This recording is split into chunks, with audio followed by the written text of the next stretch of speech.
নমস্কাৰ সুপ্ৰভাত আমাৰ কৃপাঞ্জল প্ৰাসপংখী লৈ আহিছো গুড মৰ্নিং 18 আপোনালোকৰ ওচৰলৈ প্ৰথমটো খবৰ বেংগালুৰুৰ সেনাৰ চিকিৎসালয়ত সংকটজনক অৱস্থাত চিকিৎসাধীন হৈ আছে কুন্নুৰ হেলিকপ্টাৰ দুৰ্ঘটনাত প্ৰাণ ৰক্ষা পৰা একমাত্ৰ জীৱিত গ্ৰুপ কেপ্টেইন বৰুণ সিঙৰ সংকটজনক যদিও ক্ৰমে সুস্থিৰ হৈছে বৰুণ সিঙৰ স্বাস্থ্য দিনে নিশাই এডল জ্যেষ্ঠ চিকিৎসকে পৰিচৰ্যা কৰিছে গ্ৰুপ কেপ্টেইনজনক অভিষপ্ত বুধবাৰৰ দিনা সিডিএছ বিপিন ৰাৱত সহ তামিলনাডুৰ ৱেলিংটনৰ ডিফেন্স সাৰ্ভিসেছ ষ্টাফ কলেজলৈ যোৱাৰ বাটতে দুৰ্ঘটনাত পতিত হৈছিল MI-17V5 2020 চনত মাজ আকাশত তেজস যুদ্ধ বিমান এখন দুৰ্ঘটনাত পতিত হোৱাৰ পৰা ৰক্ষা কৰিছিল বৰুণ সিঙে সেই সাহসিকতাৰ স্বীকৃতি স্বৰূপে সূৰ্য চক্ৰেৰে বিভূষিত হৈছিল বৰুণ সিং ইতিমধ্যে কুন্নুৰ হেলিকপ্টাৰ দুৰ্ঘটনাত তদন্ত ঘোষণা কৰিছে চৰকাৰে তদন্তৰ নেতৃত্বত থাকিব এয়াৰ মাৰ্শাল মানৱেন্দ্ৰ সিং আৰু বৰুণ সিঙৰ বাবে প্ৰাৰ্থনা কৰিছে ইতিমধ্যে উত্তৰ প্ৰদেশ কাশ্মীৰ সকলোতে তেওঁৰ বাবে প্ৰাৰ্থনা কৰা দেখিবলৈ পোৱা গৈছে মোমবাতি লৈ সকলো ওলাই আহিছে আৰু বৰুণ সিঙৰ আশু আৰোগ্য কামনা কৰিছে আৰু অনাহেৰে অনিদ্ৰায়ু তিনিগৰাকী মানে ইতিমধ্যে উত্তৰ প্ৰদেশত তেওঁৰ বাবে তেওঁৰ আশু আৰোগ্য কামনাৰ বাবে এদৰে ব্ৰত ৰখাও দেখিবলৈ পোৱা গৈছে আৰু সকলোৰে আশীৰ্বাদত সকলোৰে প্ৰাৰ্থনাৰ পাছত এতিয়া ক্ৰমাৎ সুস্থ হৈছে এগৰাকী বৰুণ সিং বেংগালুৰুৰ সেনাৰ চিকিৎসালয়ত সংকটজনক অৱস্থাত চিকিৎসাধীন হৈ আছে কুন্নুৰ হেলিকপ্টাৰ দুৰ্ঘটনাত প্ৰাণ ৰক্ষা পৰা একমাত্ৰ জীৱিত গ্ৰুপ কেপ্টেইন বৰুণ সিং সংকটজনক যদিও তেওঁ ক্ৰমে সুস্থিৰ হৈছে আৰু সেয়া দেশবাসীয়ে যথেষ্ট সুখ লাভ কৰিছে তাকে লৈ যথেষ্টজনে প্ৰতিক্ৰিয়া ব্যক্ত কৰিছে এই খবৰক লৈ দিনে নিশাই এডল জ্যেষ্ঠ চিকিৎসকে পৰিচৰ্যা কৰি আছে তেওঁক সম্প্ৰতি আইচিইউত ভৰ্তি হৈ আছে কেপ্টেইনজন অভিষপ্ত বুধবাৰৰ দিনা সিডিএছ বিপিন ৰাৱত সহ তামিলনাডুৰ ৱেলিংটন ডিফেন্স সাৰ্ভিসেছ ষ্টাফ কলেজলৈ যোৱাৰ বাটতে দুৰ্ঘটনাত পতিত হৈছিল MI-17V5 হেলিকপ্টাৰখন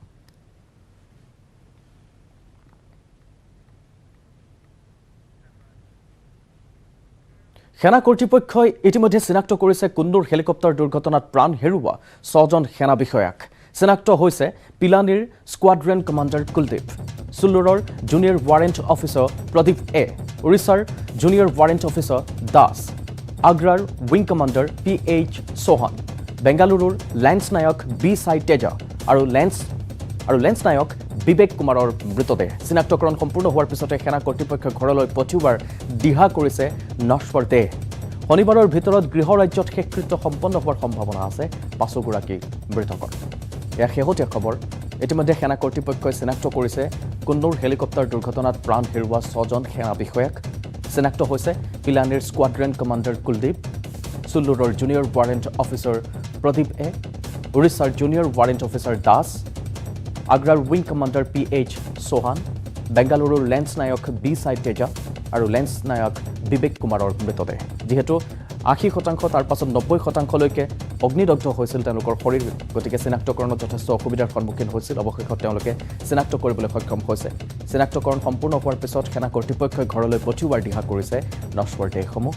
শনিবাৰৰ ভিতৰত গৃহ ৰাজ্যত শেষকৃত্য সম্পন্ন হোৱাৰ সম্ভাৱনা আছে এই 5গৰাকী নতুনকৈ চিনাক্তকৰণ কৰা মৃতকৰ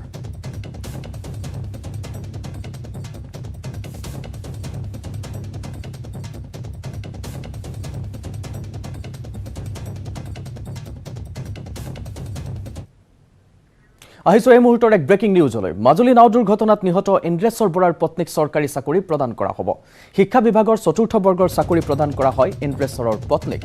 নিহত পৰিমিটাৰ ভগ্নীকো প্ৰদান কৰিলে চৰকাৰী চাকৰি পৰিমিটাৰ ভগ্নী মধুমিতাক SRT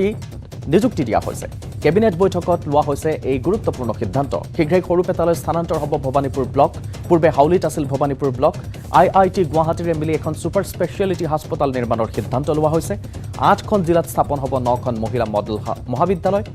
মহিলা মডেল মহাবিদ্যালয়ৰ বাবে 207.91 লাখ টকা অনুমোদন দিয়া হৈছে 6খন চৰকাৰী মডেল কলেজ 3খন অভিযান্ত্ৰিক মহাবিদ্যালয়ৰ বাবে 475 কোটি টকা নিৰ্ধাৰণ কৰা হৈছে জল জীৱন আঁচনিৰ জৰিয়তে 63 লাখ লোকক যোগান ধৰিব পৰা যাব পানী বুলি ইতিমধ্যে তেওঁলোকে সিদ্ধান্ত গ্ৰহণ কৰিছে কেবিনেটত লোৱা এই সিদ্ধান্ত এইকেইটা জল জীৱন আঁচনিৰ বাবে নিয়োগ কৰা হ'ব 22,000 যুৱকক এইকেইটা সিদ্ধান্ত লোৱা হৈছিল কেবিনেটত আমি কেবিনেটৰ সিদ্ধান্তসমূহৰ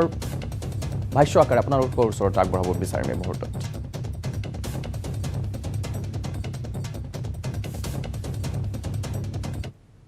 মানৰ আগতে মাজুলীত এটা ভয়াবহ দুৰ্ঘটনা হৈছিলে আমি সকলোৱে অত্যন্ত দুখৰে জানিছিলোঁ যে তিনিগৰাকী ব্যক্তি উক্ত নাও দুৰ্ঘটনাত মৃত্যু হৈছিল। তাৰে এগৰাকী হৈছে নাওবৈচা সমষ্টিৰ ইন্দ্ৰেশ্বৰ বৰা। আজিৰ কেবিনেটে ইন্দ্ৰেশ্বৰ বৰা ডাঙৰীয়াৰ পত্নী ৰূপৰেখা বৰা সেনাপতি ডাঙৰীয়ানীক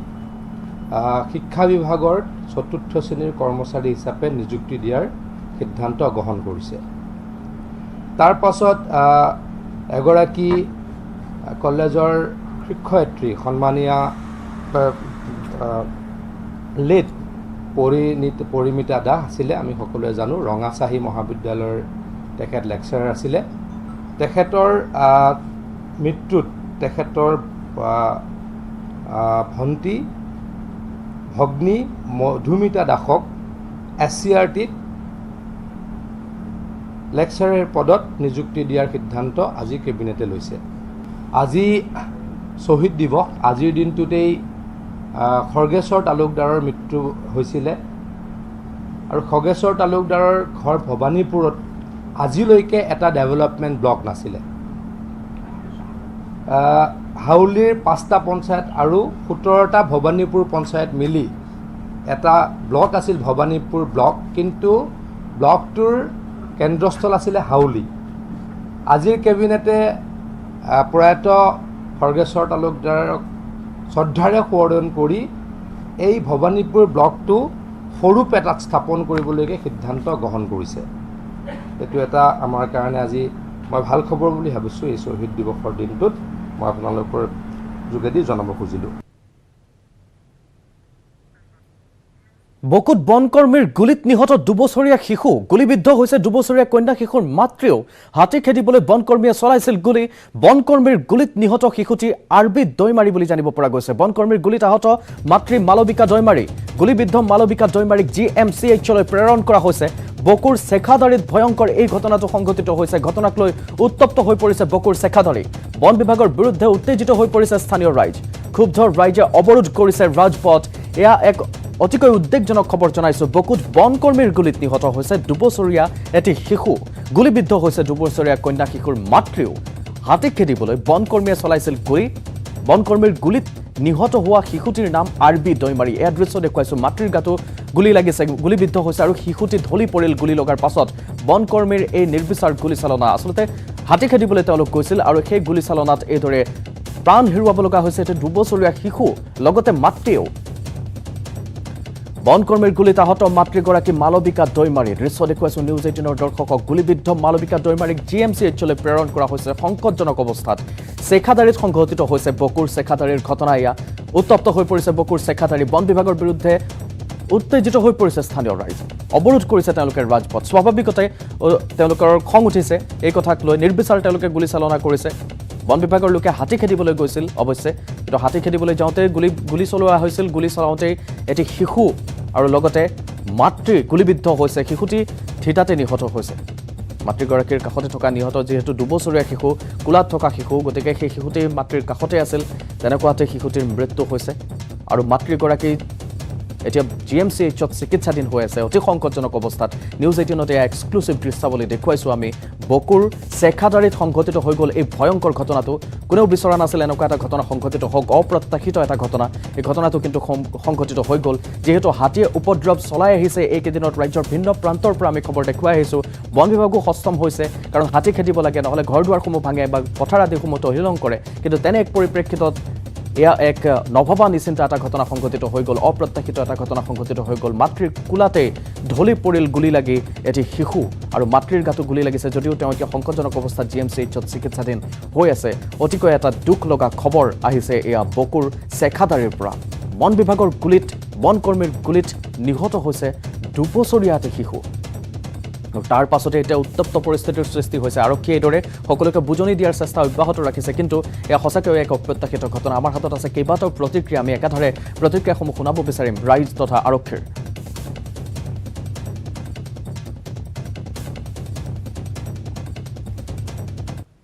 কোনে মাছিল গুলি?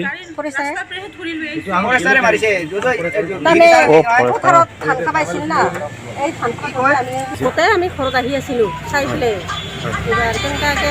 গুলিটা লাগি গ'ল। আজকাতে নাজানিল নাইও আমি আহিছোঁ আগে আগে মাস্ক লিয়ে পাছত থাকিল পুৰি গেল এবাৰ ফিৰ চাওঁতে দেখা পালোঁ ইহঁত আৰু কি হ'ল চানামিকে এবাৰ আৰু ইয়াকে উঠাম না তাকে উঠাম মই গেলোঁ চাবা দেখাই পাইছে তো ফৰেষ্টে ফায়াৰিং কৰিছে ফায়াৰিং কৰাৰ পিছত সৰু বাচ্চাৰ লগত আছিল মাইকীটোৰ লগত সৰু বাচ্চাটো ডেথ হৈ গ'ল মানে ইতিমধ্যে মাইকীটোৰো খুন হৈছে খবৰ এবাৰ নগাঁৱৰ ৰাষ্ট্ৰীয় ঘাইপথত ভয়ংকৰ এটা পথ দুৰ্ঘটনা সংঘটিত হৈছে তীব্ৰবেগী বাইকক বচাবলৈ গৈ পথৰ ওপৰতে বাগৰি পৰিল বলেৰো বাহন দুৰ্ঘটনাত গুৰুতৰভাৱে আহত হৈছে এজন লোক গুৱাহাটীৰ পৰা যোৰহাট অভিমুখী আছিল বাহনখন সামগুৰিৰ ৰঙাগড়াত সংঘটিত হৈছে এই দুৰ্ঘটনাটো আহত লোকজনক নগাঁও অসামৰিক চিকিৎসালয়ত ভৰ্তি কৰোৱা হৈছে তেওঁ গুৰুতৰভাৱে আহত হৈছে কিন্তু কোনো লোক এতিয়ালৈকে মৃত্যু হোৱাৰ খবৰ অহা নাই বা নিহত হোৱাৰ খবৰ অহা নাই কিন্তু এখন বাইকক বচাবলৈ গৈ পথৰ ওপৰতে বাগৰি পৰিল এখন বলেৰো বাহন তীব্ৰবেগী এখন বাইকক বচাবলৈ গৈ এই ঘটনা সংঘটিত হৈছে দুৰ্ঘটনাত গুৰুতৰভাৱে আহত হৈছে এজন লোক গুৱাহাটীৰ পৰা যোৰহাট অভিমুখী আছিল এই বলেৰো বাহনখন সামগুৰিৰ ৰঙাগড়াত সংঘটিত হৈছে এই দুৰ্ঘটনা আহত লোকজনক নগাঁও অসামৰিক চিকিৎসালয়ত ভৰ্তি কৰোৱা হৈছে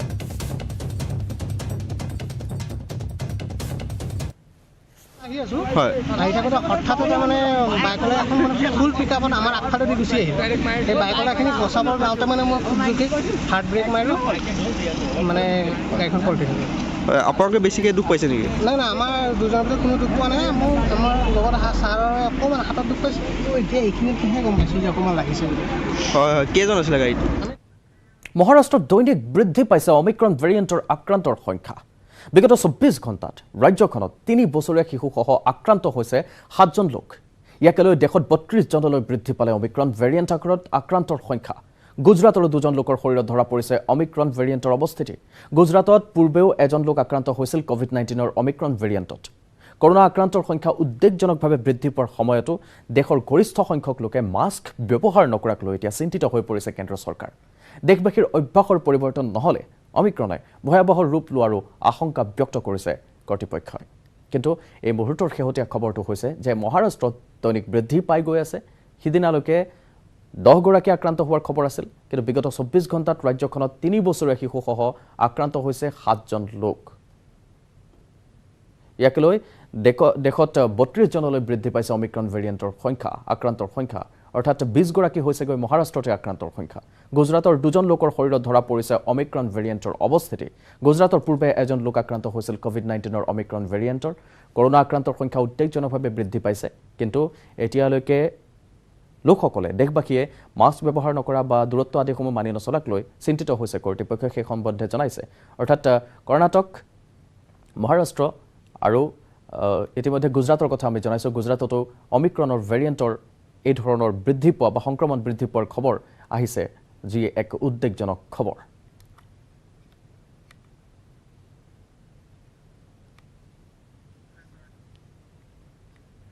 যেহেতু আমি জনাই আহিছোঁ দ্ৰুত সংক্ৰমণৰ এই অমিক্ৰণ ভয়াবহতাৰ প্ৰতি লক্ষ্য ৰাখি 31 জানুৱাৰীলৈ বাতিল কৰা হৈছে আন্তঃৰাষ্ট্ৰীয় বিমান সেৱা কিয়নো ভাৰততো ক্ৰমাৎ বৃদ্ধি পাবলৈ ধৰিছে অমিক্ৰণ সংক্ৰমিত লোকৰ সংখ্যা যাৰ বিষয়ে আমি ইতিমধ্যে জনাইছোঁ এক প্ৰতিবেদন আছে আমি আগবঢ়াম আপোনালোকক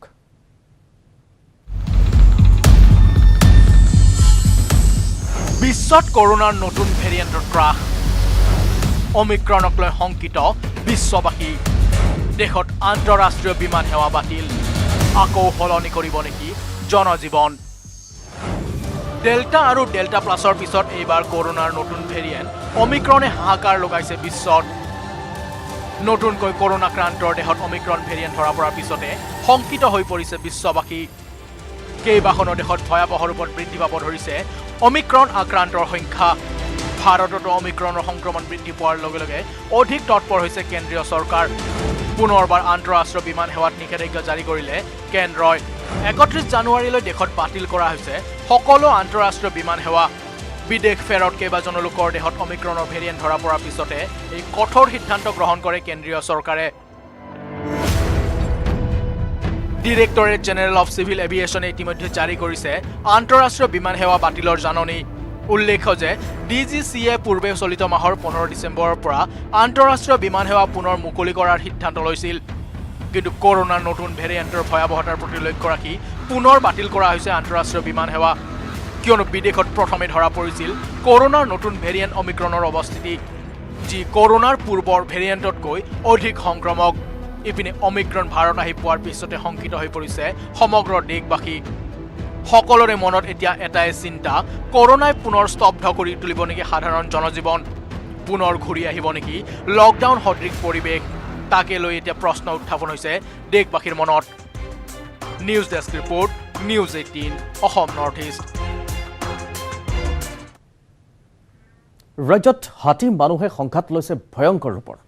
কৰবাত যদি হাতীৰ আক্ৰমণত প্ৰাণ গৈছে মানুহৰ কৰবাত আকৌ কৰুণ মৃত্যুক আঁকোৱালি লৈছে হাতীয়ে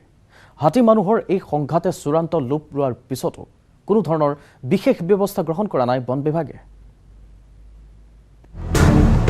আঘোণ মাহ আহিলেই যেন হাতীৰ উপদ্ৰৱ বৃদ্ধি পায় অসমত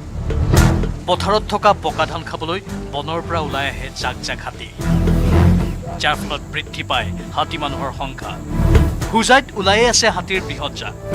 খাদ্যৰ সন্ধানত বনাঞ্চলৰ পৰা ওলাই অহা হাতীৰ বৃহৎ জাকে জনাঞ্চলত প্ৰৱেশ কৰি গোটেই নিশা তাণ্ডৱ চলায় বহুত আছে এতিয়া 7:30 হৈ গ'ল এতিয়া আহি আছে এতিয়া বৰ্তমান সোমাই আছে ৰিজাৰ্ভত সোমাই আছে না কোনটো ৰিজাৰ্ভত এইটো টেবলাগুৰি ৰিজাৰ্ভ হয় ক'ৰ পৰা আহিছে হাতীবিলাক এইটোতো বহুত দূৰলৈকে যায় একেবাৰে ৰেল লাইন পাৰ হৈ কিনে যোগীজান পাৰ হৈ কিনে বহুত দূৰলৈকে যায় কিমানটামান হ'ব হাতীটো ইয়াতে 150টা মান হ'ব 150টা মানে পোৱালি লৈকে চব 150টা এনেকৈ হ'ব আৰু ইফালে বৰহমপুৰৰ অন্তৰ্গত বৃহত্তৰ ঘোকৰ গাঁৱৰ ৰাইজকো হাতীয়ে ত্ৰাহি মধুসূদন সোঁৱৰাইছে কি দিন কি ৰাতি পাহাৰৰ পৰা নামি অহা এজাক বন্যহস্তীয়ে এক প্ৰকাৰ আতংকৰ সৃষ্টি কৰিছে গাঁওবাসীৰ মাজত আনফালে মৰিয়নিৰ হুলুঙাপাৰ গিবন অভয়াৰণ্যৰ পৰা খাদ্যৰ সন্ধানত মৰিয়নিৰ দাঁতিকাষৰীয়া অঞ্চলসমূহত বছৰ বছৰ ধৰি সন্ত্ৰাসৰ সৃষ্টি কৰি আহিছে বন্যহস্তীৰ দলে বৃহস্পতিবাৰে নিশা মৰিয়নিৰ ডকলংগীয়া চাহ বাগিচাৰ কেকে লাইনত হাতীৰ এটা বৃহৎ দলে উপদ্ৰৱ সৃষ্টি কৰি বাগিচাখনৰ 3টাকৈ বাসগৃহ ভাঙি চুৰমাৰ কৰে নষ্ট কৰিলে ধান খালে গল্ডেজ আলমাৰি নষ্ট কৰিলে চুকেছটো ভাঙিলে মেচিন ভাঙিলে আৰু চিচা টেবুল এটা আছিলে সেইটোও ভাঙিলে আৰু আলনা আছিলে কাপোৰ আলনা লোহাৰ সেইটো আৰু গছ কেইটামান তামোল গছ ভাঙিছে আৰু চব্জি বাৰী নষ্ট কৰি দিছে আপোনালোকে চাইছে প্ৰায় 1:45 মান হৈছিলে আৰু মাছনিকা যিটো হাতী ইয়াত আহিলে প্ৰায় 16-17টা মানে হ'ব আৰু আমি গাঁৱৰ ভিতৰত থকা মানুহ আৰু প্ৰায় যেতিয়া আহি চাইছোঁ মানে গোটেই ঘৰবিলাক অনিষ্ট কৰিছে ইয়াত ভাঙি চুৰমাৰ কৰি দিছে লগতে যেতিয়া আমি গম পাইছোঁ অলপ মানুহবিলাক অলপ হালা কৰিছে তেতিয়া এইটো কাষত এটা পথাৰ আছিলে এই পথাৰতো গৈ তেওঁলোকে ধান খাইছিলে হুজাইৰ পৰা প্ৰণৱ শৰ্মা বৰহমপুৰৰ পৰা হেমন্ত দাস আৰু মৰিয়নিৰ পৰা জ্যোতিপ্ৰসাদ গগৈৰ report news 18 Assam north east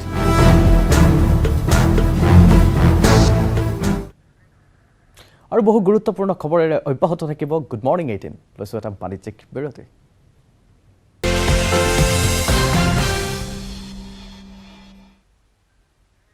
এটা ৰাজনীতিৰ খবৰলৈ পুনৰ স্বাগতম গুড মৰ্নিং 18লৈ যিকোনো নিৰ্বাচনকে সহজ বুলি নোলোৱা শাসকীয় দল বিজেপি সাজু হৈছে আহি থকা পৌৰসভা পৌৰ নিগমৰ নিৰ্বাচনলৈ পৌৰসভা পৌৰ নিগমৰ নিৰ্বাচনত বিজেপিয়ে ল'ব একলা চলো নীতি এই কথা ইতিমধ্যে স্পষ্ট কৰিছে ৰাজ্যিক বিজেপিৰ সভাপতি ভৱেশ কলিতাই ইয়াৰ বিপৰীতে মুখত তলা ওলমাইছে অগপ সভাপতি অতুল বৰাই বিশেষ প্ৰতিবেদন বিজেপিৰ স্পষ্ট কথা বিজেপিয়ে নিগম নিকায়ৰ নিৰ্বাচনত নকৰে মিত্ৰতা ইতিমধ্যে আমাৰ সম্পূৰ্ণ প্ৰস্তুতি হৈছে লোকেল বডি ইলেকশ্যনত কোনো ধৰণৰ মিত্ৰতা নাথাকে যদি কোনোবা মিত্ৰতা কৰিব বিচাৰে লোকেল লেভেলত কৰিব কোনোবা পৌৰসভাত কোনোবা জিলা পৰ্যায়ত কিন্তু ৰাজ্যিক পৰ্যায়ত কোনো ধৰণৰ মিত্ৰতা নাথাকে অগপৰ মুখত তলা সংবাদ মাধ্যমৰ পৰা ফালৰি কাটিছে অতুল বৰাই অন্য কথা নাপাতো আজি এখন অফিচিয়েল মিটিং বেলেগত অন্য কথা নাপাতো আজি এখন অফিচিয়েল মিটিং বেলেগত কবনো কেনেকৈ কলেও বিপদ নকলেও বিপদ বিজেপিয়ে স্পষ্টকৈ কৈছে অগপ ইউপিপিএলৰ সৈতে মিত্ৰতাৰে নেখেলে আগন্তুক নিগম নিকায়ৰ নিৰ্বাচন 2019 লোকসভা নিৰ্বাচনত অগপ আৰু বিপিএফৰ সৈতে মিত্ৰতা কৰিছিল বিজেপিয়ে কিন্তু পঞ্চায়ত নিৰ্বাচনত অগপ আৰু বিজেপি পৃথকে পৃথকে নিৰ্বাচনত অৱতীৰ্ণ হৈছিল 2021 বিধানসভা নিৰ্বাচনত ইউপিপিএল আৰু অগপৰ সৈতে মিত্ৰতা কৰিছিল বিজেপিয়ে কিন্তু পুনৰ নিজৰ সাংগঠনিক শক্তি কিমান তাৰ প্ৰমাণ চাবলৈ আসন্ন নিগম নিকায়ৰ নিৰ্বাচনত বিজেপিয়ে লৈছে একলা চলো নীতি পৌৰ নিগমৰ নিৰ্বাচনৰ কাৰণে ইতিমধ্যে আমাৰ প্ৰস্তুতি তুংগত অহা 11 আমাৰ এখন সভা আছে যোৱা আমি বঙাইগাঁৱত যিখন সভা হৈ গ'ল পৌৰসভা কেন্দ্ৰিক আমাৰ বিষয়ববীয়া সভা আছিলে তাত আমি বিধানসভাৰ বিধায়কসকল জিলা সভাপতি ৰাজ্যিক কাৰ্যনিৰ্বাহী একোজনকৈ সদস্য দি জিলা প্ৰভাৰীক দায়িত্ব দি এখন আমি জিলাতলি গঠন কৰি দিছোঁ আৰু তেওঁলোকে ইমিডিয়েট আমাৰ হাতত প্ৰতিবেদন ছাবমিট কৰিব তাৰ হাতত আমি প্ৰাৰ্থীকেন্দ্ৰিক আলোচনাখিনি কৰিম 11 ডিচেম্বৰত বিজেপিয়ে প্ৰস্তুত কৰিব প্ৰাৰ্থী তালিকা জানুৱাৰীত বিজেপিয়ে প্ৰকাশ কৰিব প্ৰাৰ্থী তালিকা ডিচেম্বৰ নহয় জানুৱাৰী মাহত আমাৰ প্ৰাৰ্থী তালিকা প্ৰকাশ হ'ব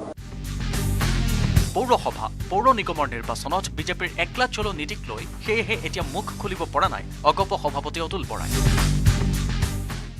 অন্য কথা নাপাতো আজি এখন অফিচিয়েল মিটিং বেলেগত অন্য কথা নাপাতো আজি এখন অফিচিয়েল মিটিং বেলেগত বিজেপিৰ এই একলা চলো নীতি সফল হৈছিল পঞ্চায়ত নিৰ্বাচনৰ বেলিকা পিছে নিগম নিকায়ৰ নিৰ্বাচনত এই নীতি কিমান সফল হয় সেয়া সময়েহে ক'ব কিন্তু অসম গণ পৰিষদ দলটোৰ সাংগঠনিক স্থিতি এটা আঞ্চলিক দল হিচাপে আজিৰ তাৰিখত ইমান যে সবল নহয় সেই কথা সভাপতি অতুল বৰাই বিষয়টোৰ পৰা আঁতৰি থকাটোৱে প্ৰমাণ কৰিছে Raju Baruah report news 18 Assam north east ড্ৰাগছৰ বিৰুদ্ধে উত্তৰ পূবত অব্যাহত আছে অভিযান অসম তথা উত্তৰ পূবৰ আৰক্ষীয়ে এনচিবিৰ সহযোগত ডিজিটেল ফৰেন্সিকৰ যোগেদি আৰম্ভ কৰিছে তদন্তৰ প্ৰশিক্ষণ আৰক্ষী অৰ্ধসামৰিক বাহিনী আৰু এনচিবিৰ বিষয়ৰ মাজত দুদিনীয়াকৈ চলিছে বিশেষ প্ৰশিক্ষণ য'ত দেশৰ চাইবাৰ বিশেষজ্ঞ তদন্তকাৰী সংস্থাক ডাৰ্ক নেট তথা ক্ৰিপ্টোকাৰেন্সিৰ তদন্তৰ ক্ষেত্ৰত দিব প্ৰশিক্ষণ এই প্ৰশিক্ষণত উপস্থিত থাকে অসম আৰক্ষী সঞ্চালক প্ৰধান ভাস্কৰজ্যোতি মহন্ত এনচিবিৰ সঞ্চালক এছ.এন. প্ৰধান ইতিমধ্যে এনচিবিৰ আমেৰিকাৰ DEA কানাডা আৰক্ষীৰ লগতে কেইবাখনো দেশৰ আৰক্ষীৰ লগত আন্তঃৰাষ্ট্ৰীয় পৰ্যায়তো আৰম্ভ কৰিছে ড্ৰাগছৰ বিৰুদ্ধে অভিযান লগতে ভাৰত ম্যানমাৰ সীমান্তত ড্ৰোনেৰে নজৰ ৰাখিছে এনচিবিয়ে এয়া হৈছে ড্ৰাগছৰ বিৰুদ্ধে উত্তৰ পূবত যিহেতু অভিযান অব্যাহত আছে অসম তথা উত্তৰ পূবৰ আৰক্ষীয়ে এনচিবিৰ সহযোগত ডিজিটেল ফৰেন্সিকৰ যোগেদি আৰম্ভ কৰিছে ইতিমধ্যে তদন্তৰ প্ৰশিক্ষণ আৰক্ষী অৰ্ধসামৰিক বাহিনী আৰু নাৰ্কটিক কণ্ট্ৰল ব্যুৰোৰ বিষয়াৰ মাজত দুদিনীয়াকৈ চলিছে বিশেষ প্ৰশিক্ষণ য'ত দেশৰ চাইবাৰ বিশেষজ্ঞই তদন্তকাৰী সংস্থা ডাৰ্ক নেট তথা ক্ৰিপ্টোকাৰেন্সিৰ তদন্তৰ ক্ষেত্ৰত দিব প্ৰশিক্ষণ এয়া ড্ৰাগছৰ বিৰুদ্ধে উত্তৰ পূবত অভিযান অব্যাহত আছে এইবাৰ আৰু অধিক প্ৰশিক্ষণপ্ৰাপ্ত হৈ তেওঁলোকে আৰু সবলভাৱে অভিযান চলাব পাৰিব বুলি দৃঢ়তাৰে আশাবাদী ভাষ্য আগবঢ়াম ৱৰ্কশ্বপটোত বিশেষকৈ digital forensic deep net and dark net আৰু লগতে ক্ৰিপ্টোকাৰেন্সি এইকেইটা ইছ্যুৰ ওপৰত আমাৰ 8খন ষ্টেটৰ আমাৰ উত্তৰ পূবৰ 8খন ষ্টেটৰ বিভিন্ন গেজেটেড অফিচাৰ্ছসকলক মতা হৈছে তেওঁলোকে ইয়াত এটা প্ৰশিক্ষণ গ্ৰহণ কৰিছে ইয়ালৈ ভাৰতবৰ্ষৰ বিভিন্নজন প্ৰথিতযশা পণ্ডিত মতা হৈছে মানে এক্সপাৰ্ট ইয়ালৈ মতা হৈছে তেওঁলোকে গুজৰাটৰ নেশ্যনেল ফৰেন্সিক ইউনিভাৰ্চিটিকে ধৰি দিল্লী বেছড কেইবাটাও অৰ্গেনাইজেশ্যনৰ চাইবাৰ এক্সপাৰ্ট চাইবাৰ জগতৰ লগত বহুত ভালকৈ জড়িত থকা লোকৰ বিশেষকৈ ড্ৰাগছৰ ক্ষেত্ৰত ডিজিটেল ফৰেন্সিক কেনেকৈ ব্যৱহাৰ হ'ব ডাৰ্ক নেটত আৰু ক্ৰিপ্টোকাৰেন্সি কেনেকৈ ব্যৱহাৰ কৰা হৈছে for trading of drug specially in covid time আমাৰ কিছুমান উদাহৰণ চকুলৈ আহিছে যিটো কাউণ্টাৰ কৰিবলৈ অসম পুলিচৰে হওক বা নৰ্থ ইষ্টৰ অন্য পুলিচৰে বিভাগৰ মানুহ আৰু DRI department of revenue intelligence excise customs railway এইকেইটা অৰ্গেনাইজেশ্যন আমাৰ কাৰণে খুব দৰকাৰ বৰ্ডাৰ ছিকিউৰিটি ফ'ৰ্চ তেওঁলোক দৰকাৰ CRPFৰ মানুহ তেওঁলোকে যাতে বুজি পায় সেইকাৰণে এইখিনি অৰ্গেনাইজ কৰা হৈছে দুদিনীয়াকৈ ৱৰ্কশ্বপটো এই ৱৰ্কশ্বপটো আছাম পুলিচৰ CID বিভাগ আৰু NCB নাৰ্কটিক কণ্ট্ৰল ব্যুৰোৰ DG মিষ্টাৰ S.N. প্ৰধান তেওঁ মোৰ বেটছমেট তেওঁ নিজে আহিছে আৰু যথেষ্টখিনি আমি কোলাবৰেট কৰি পেলাই এইটো পতা হৈছে এনকৰ্ডৰ এখন মিটিং হৈ গৈছিলে অলপ দিনৰ আগতে তাতে সিদ্ধান্তটো লোৱা হৈছিলে সেই মিটিংখন ইয়াতে অসমে কৰিব আৰু এই ৱৰ্কশ্বপটো আৰু এই ক্ষেত্ৰত আমি ডিজিটেল ফৰেন্সিকৰ ক্ষেত্ৰত যথেষ্টখিনি প্ৰগ্ৰেছ কৰিছোঁ আমি ফাৰ্ষ্ট ৰেছপণ্ডাৰ কিট ইতিমধ্যে 245খন থানাত ডিষ্ট্ৰিবিউট কৰিছোঁ আৰু আমাৰ ডিজিটেল ফৰেন্সিক লেবৰেটৰী হৈ পৰিছে আমি তাত ট্ৰেইনিং আৰম্ভ কৰিছোঁ বিশেষকৈ আৰু এই এক্সপাৰ্টসকলৰ সহায়ত আমি আগবাঢ়িবলৈ প্লেন পঞ্চভূতত বিলীন হ'ল দেশৰ প্ৰথমগৰাকী সেনাপ্ৰধান জেনেৰেল বিপিন ৰাৱতৰ নশ্বৰ দেহ দিল্লীত পিতৃৰ লগতে মাতৃৰো মুখাগ্নি কৰিলে দুই কন্যাই দুখন পৃথক পৃথক চিতাত জ্বলিল বিপিন ৰাৱত আৰু পত্নী মধুলিকাৰ নশ্বৰ দেহ ইপিনে 17টা তোপধ্বনিৰে শ্ৰদ্ধাঞ্জলি জনাই দেশৰ প্ৰথমগৰাকী সেনা প্ৰধানক চিৰ বিদায় জনালে সেনাই জেনেৰেল ৰাৱতৰ শেষকৃত্যত প্ৰধানমন্ত্ৰী নৰেন্দ্ৰ মোদী প্ৰতিৰক্ষা মন্ত্ৰী তথা গৃহমন্ত্ৰীৰ লগতে উপস্থিত থাকে ৰাষ্ট্ৰীয় নিৰাপত্তা উপদেষ্টা অজিত ডোভাল তথা তিনি সেনাৰ মুৰব্বী উপস্থিত থাকে বিভিন্ন দপ্তৰৰ আমোলা বিষয়াও আৰু এইদৰে তোপধ্বনিৰে চিৰ বিদায় দিয়া হ'ল দেশৰ প্ৰথমগৰাকী CDS বিপিন ৰাৱত 61 বছৰ বয়সত তেওঁ সম্বৰিলে তেওঁ এই ঘটনাত পতিত হৈ মৃত্যু হ'ল উত্তৰাখণ্ডৰ সেই পাহাৰে ভৈয়ামে সৰুৰে পৰাই দেশ মাতৃৰ সেৱাৰ বাবে নিজকে উৎসৰ্গিত কৰাৰ মনোকামনা থকা মনোভাৱ থকা এগৰাকী বীৰ যোদ্ধাই দেশবাসীৰ বাবে পশু দিলে সকলোৱে অশ্ৰুসিক্ত নয়নেৰে বিদায় দিলে এগৰাকী জেনেৰেল বিপিন ৰাৱত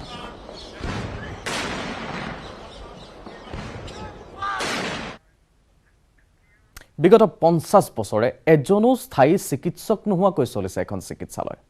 জৰুৰীকালীন চিকিৎসাৰ পৰা বঞ্চিত ওদালগুৰিৰ ভেকেলিকুণ্ডবাসী এবছৰৰ বাবে অস্থায়ী চিকিৎসক নিযুক্তি দি অহাৰ বাবে বিপদত পৰে ৰোগী তথা স্থানীয় লোক উন্নত চিকিৎসাৰ বাবে বৃহত্তৰ ভেকেলিকাণ্ডা অঞ্চলটোৰ লোকসকল যাব লাগে মঙ্গলদৈ অথবা গুৱাহাটীলৈ শীঘ্ৰে দুজন চিকিৎসক আৰু পৰ্যাপ্ত পৰিমাণৰ স্বাস্থ্যকৰ্মী নিযুক্তি দিবলৈ স্থানীয় ৰাইজে দাবী জনাইছে চৰকাৰক ৰিপুঞ্জয় নাথ উপস্থিত হৈছিল দাবীসমূহ শুনিছিল আপোনালোকলৈ আগবঢ়াইছোঁ চিকিৎসকৰ অভাৱত স্থানীয় ৰাইজৰ লগতে ৰোগীসকলে জিয়াটো ভুগিব লগা হৈছে ওদালগুৰি জিলাৰ ভেকেলিকাণ্ডা প্ৰাথমিক স্বাস্থ্যকেন্দ্ৰত এজনো ডক্টৰ নাই এই স্বাস্থ্যকেন্দ্ৰখনত য'ত নেকি দুজন ডক্টৰ থাকিব লাগে তাত এজনো ডক্টৰ নাই আৰু যাৰ ফলত স্থানীয় এই যিসকল লোক আছে গাঁৱৰ ৰাইজ আছে যিসকল স্থানীয় স্থানীয় লোকসকলৰ ৰোগী আছে সেই ৰোগীসকলো আচলতে ডক্টৰৰ অভাৱত তেওঁলোকে বহু দূৰ দূৰণিলৈ যাব লগা হৈছে পোনে পোনে এগৰাকী স্বাস্থ্যকৰ্মী আছে মই স্বাস্থ্যকৰ্মীজনীৰ ওচৰলৈ যাবলৈ চেষ্টা কৰিম আৰু লগতে স্থানীয় ৰাইজ আছে মই ৰাইজৰ পৰা পোনে পোনে মই জানিবলৈ চেষ্টা কৰিম কি ক'ব কিমান দিনৰ পৰা আপোনালোকৰ ইয়াত ডক্টৰ নাই কিমান দিন বোলে এইটো এতিয়া গতানুগতিক হৈ পৰিছে এতিয়া মানে প্ৰথম অৱস্থাত ডক্টৰ আছিল ইয়াতে যেতিয়া আমি সৰু আছিলোঁ তেতিয়া আমি ডক্টৰ আছিল কোৱাৰ্টাৰবিলাক ডক্টৰ আছিল আমি কেতিয়াবা ৰাতি কিবা অসুবিধা হ'লেও তেওঁ হস্পিটেল নহ'লে কোৱাৰ্টাৰত হ'লেও পাইছিলোঁ কিন্তু তাৰ পিছৰ পৰা পৰ্যায়ক্ৰমে কি হ'ল এতিয়া ইয়াত ডক্টৰ নাই বহু বছৰ ডক্টৰ নোহোৱাকৈ চলিল তাৰপিছত যেনিবা আমাৰ ৰুৰেল পষ্টিঙত এবছৰৰ কাৰণে এজন ডক্টৰ আহে এবছৰ পাৰ হ'লে তেওঁ গুচি যায় আকৌ এটা মাজত এটা গেপ হৈ যায় তাৰপিছত আকৌ আহে আকৌ এবছৰ কটাই আকৌ এবছৰ গুচি যায় এনেধৰণে চলি আছে ইয়াৰ ৰোগীসকল ক'লে যায় ইয়াৰ ৰোগীসকলতো সকলোৱে ইয়াতে কিবা এটা সুচিকিৎসা পাম বুলিয়ে আহে কিন্তু ইয়াতে যিখিনি প্ৰাথমিক নিম্নতমখিনি তেওঁলোকে হয়তো পায় কিন্তু যদি বেছি চিৰিয়াছ হয় তেওঁলোকে হয় টংলা যাব লাগে নতুবা কলাইগাঁও নতুবা মংগললৈ যাব লগা হয় কেইজন ডক্টৰ থাকিব ডক্টৰ নাৰ্ছ কিমানজন থাকিব লাগে আৰু কিমানজন আছে ডক্টৰ নাৰ্ছ এতিয়া বিভাগীয়ভাৱে কেইজন থাকিব লাগে সেইটো বিভাগে জানিব কিন্তু আমাৰ ৰাইজৰ হিচাপত ইয়াত অতি কমে এজন প্ৰসূতি বিশেষজ্ঞ লাগে বা এজন মেডিচিন বিশেষজ্ঞ লাগে বা ইয়াত যিহেতু আমাৰ আগতে ইয়াত আমাৰ যিখিনি ব্যৱস্থা আছে বা আমাৰ বিল্ডিংবিলাকৰ আছিল এতিয়া আমি সুন্দৰভাৱে নতুনকৈ বিল্ডিং এটা হ'ল এতিয়া ইয়াত যদি আমাৰ মানে হাড় চাৰ ভাঙিলে আমাৰ যিটো হেৰি কৰে এক্সৰে কৰে এক্সৰেৰ কাৰণে হয়তো ইয়াত লাগে আমাক ইয়াত লেবাৰ ৰুম এটাৰ প্ৰয়োজন আছে গতিকে এনেকৈ আমাৰ বিভিন্ন সমস্যা আছে আৰু লগতে যিবিলাক আমাৰ কোৱাৰ্টাৰবিলাক আছে সেইবিলাক যদি মেৰামতি কৰি দিয়ে ইয়াত যদি আমাৰ কিছু ষ্টাফো যদি ইয়াত থাকে অন্ততঃ আমি ৰাতিৰ সময়ত বা আমাৰ যেতিয়া আমাৰ তেনেকুৱা সময়ত দুৰ্ঘটনাকালীন সময়ত যাতে আমি সামান্য হ'লেও যাতে ট্ৰিটমেণ্টখিনি ইয়াৰ পৰা পাব পাৰোঁ সেইটোৱে আমি গোটেই ৰাইজৰ আমাৰ অনুৰোধ এই নাৰ্ছ কেইজন আছে নাৰ্ছ এইটো এতিয়া আমিতো ইয়াত আমি জনাৰ এজন GNM এজন আছে আৰু তেনেকুৱা নাই কি ক'ব কেনেকৈ ইয়াৰে মানুহবিলাকে ক'ত যায় ডক্টৰ যিহেতু নাই ক'লে যায় হয় ইয়াৰ মানুহবিলাক যেতিয়া নেকি চিৰিয়াছ হ'ব তেতিয়াতো টংলা নহ'লে চিধা মংগললৈ গুচি যায় আমাৰ এতিয়া চাব গ'লে আমাৰ যিখিনি কেনেকুৱা অসুবিধা হৈছে মানুহৰ ডক্টৰ নোহোৱাৰ কাৰণে কেনেকুৱা অসুবিধাটো বিভিন্ন ধৰণৰ হৈছে কাৰণ আমাৰ এতিয়া গোটেই অঞ্চলখিনি হৈছে আমাৰ অঞ্চলত এইখনেই মাত্ৰ প্ৰাথমিক স্বাস্থ্যকেন্দ্ৰ আৰু বৃহত্তৰ অঞ্চলত কমেও 5 কিলোমিটাৰ দূৰেহে আছে গতিকে আমি ভাবোঁ আমাৰ অঞ্চলৰ মানুহখিনিয়ে যাতে ইয়াতে সকলো সুবিধাখিনি গ্ৰহণ কৰিব পাৰে সেয়া মই চৰকাৰলৈ বিশেষ অনুৰোধ জনাব বিচাৰোঁ সেয়া আছিল ওদালগুৰিৰ পৰা ৰিপুঞ্জয় নাথ খবৰ আমাৰ এইদৰে অব্যাহত থাকিব লৈছোঁ আন এটা বাণিজ্যিক বিৰতি